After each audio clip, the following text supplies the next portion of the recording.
Hello there and welcome. Today I'm going to share with you guys a folktale about a wealthy man who no woman wanted. Once upon a time, there was a wealthy man named Ochieng who lived in a large mansion.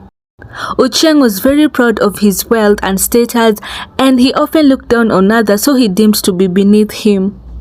He was also known to be selfish, rude, and arrogant, and he had a reputation for treating people poorly. Despite his wealth, Ochieng was not very popular with the women in their village. He often made inappropriate comments and behaved in a condescending manner towards them, which made them feel uncomfortable. He also bragged and was very boastful around women, and this made the women dislike him. So, no matter how hard Ochieng tried, he could not find a woman who wanted to marry him. This made him very unhappy as he longed for someone to share his wealth and his life with. In short, he was so lonely, so lonely. Ochieng became increasingly desperate and started to believe that the only way to find a wife was to hold a competition.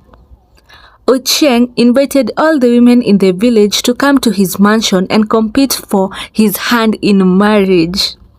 He expected them to be grateful for the opportunity, but instead, he was met with skepticism and reluctance. The women knew about Ochieng's reputation, and they didn't want to be treated poorly or be subjected to his rude behavior.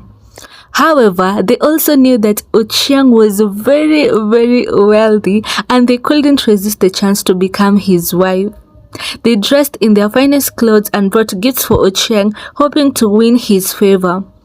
However, Ochieng was not very impressed. He thought they were all too ordinary and unworthy of his attention. He insulted them and treated them with contempt, which made them feel even more uncomfortable and unwelcome. Just as Ochieng was about to give up on finding a wife, boom!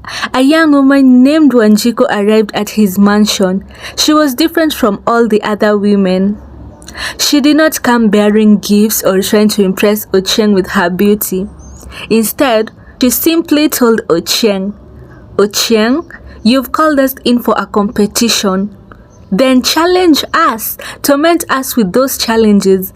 And Ochieng was like, who is this woman and where was she all along? He was intrigued by Wanjiko's confidence, and he decided to devise a series of tasks to test the women's strength, intelligence, and courage. The first challenge was a cooking challenge. Ochieng led all the women to his kitchen, where he gave them each a basket of ingredients and challenged them to cook a meal. The women worked diligently to prepare their dishes, but Wanjiko's cooking stood out for its delicious flavor and presentation. The second challenge, guys, are you ready for this one? Was the bravery challenge. Ochieng took the women to a dark and eerie cave and challenged them to retrieve a precious gem that was hidden inside. The cave was full of dangers, including poisonous snakes and treacherous crevices.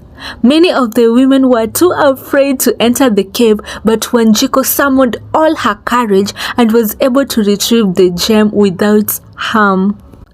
The third and the final challenge was the brain teaser challenge. Ochieng presented the women with a complex brain teaser that required a great intelligence to solve.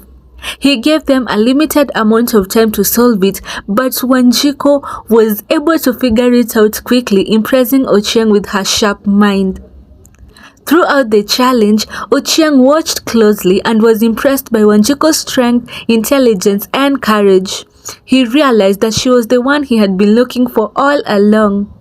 Ochieng approached Wanjiko to ask for her hand in marriage, but she rejected him.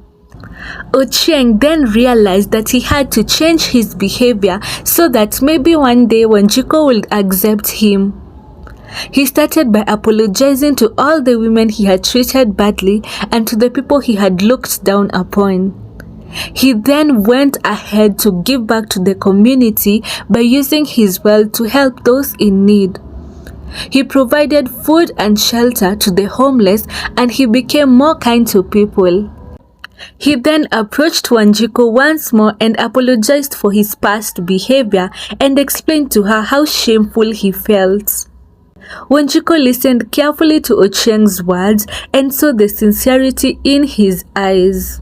She decided to forgive him, and the two became so close and spent most time together helping people in the village. As time went on, Ochieng and Wanjiko grew closer and their love for each other deepened. The two got married and became known in the village as a couple who cared for each other and the community. Ochieng's past behavior was soon forgotten, and he was now known as a kind and generous man who valued his wife and who valued people around him. So, what's the moral lesson? This story teaches us that true love and happiness cannot be bought with wealth or status, but rather it comes from treating others with kindness and respect.